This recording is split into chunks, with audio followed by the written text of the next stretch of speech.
guys, welcome to my channel. My name is Leah, and in this video I'm going to share with you how I got started in government contracting.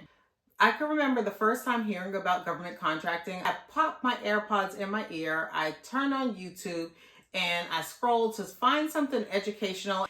I saw this video and I was immediately captivated by the title. So I clicked on the video and it was an interview of someone explaining how they started contracting with the government. In other words, how they started doing business with the government. In that video, I learned that the government is the largest buyer of goods and services. And I heard about the concept. It just made so much sense to me. I always knew that someone had to be providing specific things to the government. I just did not know how I could provide things to the government. So as I was loading my dishwasher up, it was about 8 o'clock at night, and I knew immediately this was something that I was going to do. So when my husband got home, I told my husband about it, and he wasn't so sold on it, but it made too much sense to me. It didn't matter that he wasn't sold on it. I knew that I was going to go full speed with this because, like I said, it was a no-brainer. So the very next day, I pulled up the Secretary of State's website for my state, and I applied for my LLC. Once my LLC was issued to me, I applied for my EIN and applied for my DUNS and then started registering. The first place that I registered was sam.gov. The registration was very intense in my opinion, and I wasn't exactly sure if I was doing things right, but I went ahead with it. I want to mention that during the registration, when sam.gov was requiring that I answer a question or upload something, I would pause my registration, go get that thing that I needed, and then come back and register. For instance, my DUNS number. And then two, when it was time to put in my banking account details, I took another pause and I opened an account with my bank under my new business name. So all of this stuff is very important, of like the mindset that I had, because I just said, okay, I have everything that I need in order to get this done. But in the event that I found out I did not have something, I wasn't going to let that slow me down. And I immediately would pause and get that thing, come back to my registration. So while I was waiting for my registration to be approved, I was so anxious to start bidding. I decided to register with my state's website, which I did. And in the meantime, I continuously talked to my husband about it. He is not sold on it whatsoever. He was like, Leah, what are you going to offer? And honestly, guys, my background is banking. And then I was also a notary, and I would teach notaries the notary business. So it was just like, do they buy notary services? I never found any solicitations to support that idea, but I wasn't going to let that stop me. And I said, I really don't have any skills outside of finance and notary skills. You know, I just kind of felt kind of skillless, you know? So I was just like, well, I do know I could clean. I know how to clean, so I could go after cleaning bids. My husband thought it was the most ridiculous thing ever. Funny thing, y'all, he has fallen in love with the janitorial part of the business. But anyway, I say all that to say, this was all within the first few days of me even hearing government contracting. I had never ever heard of government contracting prior to this. So let's say that was on a Wednesday. By Thursday, I had my LLC. By Friday, I was approved with my LLC. Then I got my EIN, you know, so it happened very, very quickly. So I just started looking up more information on government contracting because I wanted to see who else is talking about government contracting and what can I learn from them. So y'all, I made it like my full-time job. So just a little bit of background of what was happening in my life at that time. My mom, she was sick. She was, I don't know if she was living with me at that moment because she lived with me for a while and then she went back to my sister's house. But my mom was sick. She required a lot of care from my sisters and I. And we happily and lovingly gave her that care. I knew that I didn't want to continue in the business that I was currently in, which was the notary business. So I did some things to kind of scale back from the notary business. I still was teaching notaries, but I was so excited about the opportunity that I had to let the notaries know too. So I let some of the notaries know, and most of them have won contracts with the government. Most, if not all of them, have won contracts with the government. And I'm super proud of that. I'm very thrilled about that because that's just like a huge accomplishment in my opinion, because here it was that I had won a couple of contracts. I was super excited about it, and I just had to let them know while I was still phasing my notary business out. And I wanted to really hold myself accountable.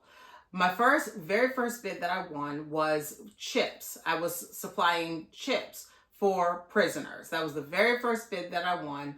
My second contract was for the U.S. Coast Guard. The next one that I won was a janitorial bid. This was a really big deal for me. I vlogged part of my experience with that. I'll make sure that I pop it in the card so that you guys could go back and check that video out. But that was a really big deal for me. It was a very special contract for me to win, and I'm still working that contract and still have a few years left on that contract. Super excited about that. That contract afforded me the opportunity to be able to hire employees. But before we even got there, I had to narrow my focus. So I knew that I could offer cleaning services because I knew how to clean. I'm like, okay, I do know how to clean. I know how to keep a clean house. I know how to clean. So I could offer cleaning services. I was really trying to hold myself accountable because I did not want to lose the steam that I had. I didn't want my steam to give out. So I asked my husband, I said, hey, can you give me your credit card? Because I want to buy some supplies for my cleaning business. Now, I know me, I know the way that I am. I had the money to go out and buy my own cleaning supplies. However, if I buy it, it's not going to be the same as if my husband bought it for me. You know what I mean? Because now I'm using his money. And yes, we do have our separate accounts. We have accounts together. That's our business, just in case you were wondering. But anyway, I figured that I would really work it a lot more if my husband actually gave me a few $100s to buy my cleaning supplies versus if I just swipe my debit card, because I'll swipe my debit card and I'll say, oh, well, it's all right. Not a big deal. I'll just use these cleaning supplies in my house. No, but that's not what happened. I did not want that to happen because I do know me. So I did say, okay, Leah, your husband just dropped $300 on your cleaning supplies. So girl, you better go ahead and find some business. Initially, I thought that I was going to clean in the private sector and the public sector. Well, I quickly realized that that was too much because I was trying to market to too many people. When you're speaking to everyone, you're speaking to no one, because I was trying to capture residential, commercial, post-construction, and then government cleaning. And it just wasn't working. I felt like I was dividing myself so much. But shout out to Kim, because Kim is a subscriber on my channel. She was also a fellow notary. We used to work the notary business together. But Kim actually referred my very first cleaning client to me. So thank you so much, Kim. And guess what? We still service that same client today. It's a residential client, but we don't accept residential cleanings. We just kept that particular cleaning account. My cleaning business has grown, y'all. I've gained several government clients from my cleaning business, and I'm super proud of that. I'm very happy because when you set out to do something, you can set your mind towards something and actually hit your goals just as you said you was, because you just did not give up on it. I had to narrow my focus because trying to serve residential customers, post-construction customers, commercial customers, as well as government customers was just too many things I was focusing on. And at the time, my husband really wasn't believing in the business, and it was only myself working the business. So I was trying to market outside of the home to like the residential people, the commercial people, and all that. Check out some of my vlogs from 2 years ago, because those things are in the vlogs. I was also trying to bid on government contracts. Well, I quickly realized that I can earn a lot more money on government contracts. I was working some bids, and when I saw that there are some $1 million bids out here for cleaning. Yes, you heard me right. $1 million bids out here for cleaning. I was like, girl, it ain't nothing for me to hit a few $100,000 on cleaning accounts. So let me focus on that versus trying to build my business with a $200-$300 residential client, one client at a time. I would need a gazillion of those to equal a few $100,000 versus just maybe one client in government contracting to equal a few $100,000. So I had to just really narrow my focus and do what made sense for my business. The whole purpose was government contracting. So the funny thing about government contracting, you guys, is once you win a bid, sometimes you have to be ready to go just like that. Sometimes there is no week, 2 weeks, a month. Now, I have had several months to prepare. I have been awarded a contract and have had several months to prepare before it's time to actually work that contract. However, with the cleaning contract, my first cleaning win, they said they wanted me in there yesterday. It was immediate. So immediately it went from me working these bids alone to having a whole team. I was 6 months, nearly 6 months into my business before I won this cleaning contract. After having my business for less than 6 months, I started in June and I started the contract the 1st of December. So after having my business for less than 6 months, I had already made a significant amount of money in my business, and I had already had different contract wins under my belt. And so I was so optimistic, but it went from just me and my husband, because I want to say maybe around August. So I kept sharing different things with my husband about government contracts, kept showing him different bids, showing him different opportunities. And he quickly changed his mind. He quickly came to understand that I was on to something. And so he started working in the business with me. I want to say maybe around the end of July, 1st of August. And from there, we just continued to work the business together in a variety of different ways. So it worked really well for us. And that's pretty much my story of how I got into government contracting. It just made too much sense for me. One thing I would tell myself all the time was I act right away on profitable ideas. And that came to be true. I'll give you guys this affirmations playlist that I came up with a couple of years ago. And one of those affirmations is I act right away on profitable ideas. And that's exactly what I did. There was no hesitation in it. But I want to tell you guys a little bit about the training that I received. My very first attempt at getting some training was while I was actively taking care of my mother. I came across a lady who is a contracting officer. She had a side business to teach you how to get contracts with the government. And I was so excited about it. I felt like it was a good fit. But at that time, I had already won a couple of contracts. My husband didn't really see that it was a good investment. He was like, Leah, look how good you're doing. You're already doing it. He was like, just go ahead and keep on doing it. I don't think right now is necessary to invest. If you don't win anything else by the end of the year, then go ahead and invest the money in it. Well, I did end up winning something by the end of the year, so I never invested. So I had a consultation with her, and the consultation didn't consist of her imparting any sort of informational things to me. I paid for the consultation, and it was just so that she could get to know me, my goals, my business. And one thing I did not like in the consultation was there was a little bit of fear mongering. Like, she was telling me that the strategy that I was using was all wrong, because what if I win several contracts back to back to back? How am I going to do it? What am I going to do? But I knew for certainty that I pray about every single bid that I submit. And I'm not so hung up on if I win or if I don't win, because the way I look at it is, if God sees fit for me to have it, then I will have it. If he does not, then he's protecting me from something, or it's not right for me. So I was okay about that. And I just don't like the attitude of scarcity. I just don't like any fear mongering, but that's what I felt that she was implanting. And then, no offense when I say this, I had to remind myself that she is a W-2 employee. Being a W-2 employee versus being completely self-employed is two whole different mindsets. It's another game. I don't care what nobody says. I do not care what anyone says. It's a whole nother situation. I think that she would have been lovely to work with, but I did not end up going with it. I took my husband's suggestion and just waited to see how I would do with the business, and we did just fine. And in hindsight, looking back, I really wasn't in the space to really dive deep and make good on my investment with her because it was several $1,000s. I wasn't ready for that because my mom did end up passing early the next year. And it was heartbreaking. You know, it was heartbreaking. It was devastating. I took many months off of working my business, and I just wouldn't have been in the right mindset to be working with someone for several months at a time. The next attempt on me getting some training was this man who seemed to just have a clear-cut way. I mean, it seemed like his students were having a lot of successes, and I was excited about it. So I went ahead and I paid a few $1,000s for that training.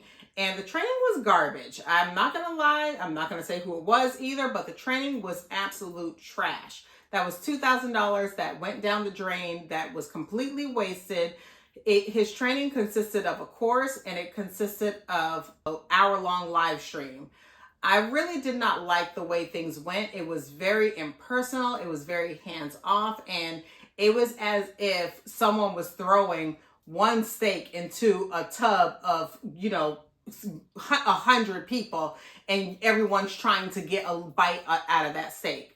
It was terrible. And I hope you understand my analogy, but let me explain. The course was super basic. It seemed like he paid more attention to his clothes and the aesthetic of the building that he was filming in versus the actual information that he was giving to the viewer. Hour-long sessions that we had, he would not say until everyone's questions was answered. And then when you did actually get a chance to speak to him, sometimes the questions was brushed off. There was a lot of wasted time. It was just a very negative experience. I stopped attending, didn't learn anything from that whatsoever. It was a complete waste of my money. I actually called my bank and explained it to my bank and tried to get my money back, but I was not able to get my money back. That was just $2,000 gone. So I wanted to scale my business though, y'all. I wanted to grow my business because I said, okay, there's other people doing this. There's other people who have done it longer than me. There's other people who could help me to just kind of cut some of my learning curve so that I can go ahead and just like get into the money quicker. You know what I mean? Sometimes you could pay for someone else's experience and get to where you want to be a lot quicker. Well, I attempted again. So after I was ready to really work my business, after my mom passed, there was another lady on YouTube. I signed up for what she was offering. Again, a few $1,000s. And I felt like I vetted her a little bit more thorough than I vetted the first person. Once you got access into her trainings, everything was locked. Even though you went ahead and paid your few $1,000s, all of her trainings was locked, and she would unlock it week after week after week. Well, I wasn't new at this because at this point I may have won 5, maybe 6 contracts at this time. So I wasn't new at this. And so there was like, I want to say probably 5 weeks or so before we even got to what I needed. So, and then there was only a few weeks left in the training. So again, I felt like it was not for me. Fortunately, she was a lot more ethical in my opinion. She had a window of when you would be able to get your money back because everything was locked. None of her intellectual property was given to me. All I did was attend the onboarding for her training. So none of her intellectual property was imparted to me. So I was very happy that she returned my money when I asked for it to be returned. And that was it. So I just said, you know what, Leah, just keep on going just keep on going, continuously go. And y'all, I have won so many contracts this year in 2025. I have won so many contracts. On the state level, the local level, the federal level, I've won contracts. And I'm super proud of myself because really it just goes back to remembering what you set out to do, not letting anything or anyone deter you. I have been able to bring on my family, so it's more than just me and my husband working it. I have other family members who are now working this business with me, and I'm so thankful. They're not working their own business, they're working in my business, and I'm so thankful for that. So yeah, guys, I hope that you enjoyed this video. And by the way, if you do want to learn from me, if you do want to work with me, I do have one-on-ones available where you have an hour-long session, and trust and believe you will get value from it. I will not waste your time. You would not leave that session empty-handed with not knowing what to do next or having some valuable information to really change things up for you. Also, I have an 8-week program where I will work with you one-on-one until you win a contract. So it's 8 weeks. If you win a contract within that 8 weeks, and now you know the process, you could kind of rinse and repeat that process, or until you win a contract if you don't win within that 8 weeks, provided that you're doing everything that you've been instructed to do. So you guys, I hope that you enjoyed this video. If you want to work with me, click the link down below. You'll see the offerings. You'll be able to work with me. And I hope that this gives you a little bit more insight and motivation on starting your journey with contracting with the government. And I'll see you guys in the next video. Bye.